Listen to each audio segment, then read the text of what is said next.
लेकिन एक गरीब नवाज जी इन्नी कोई मेहरबानी अता है वो दही आते ने सिखाई ये नहीं काम नहीं सकता। लेकिन आप दो बोल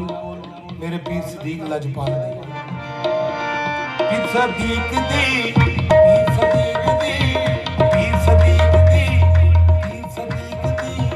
पीर सदीक दी दीवानी मैनू तोड़ कोई ना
बरे आता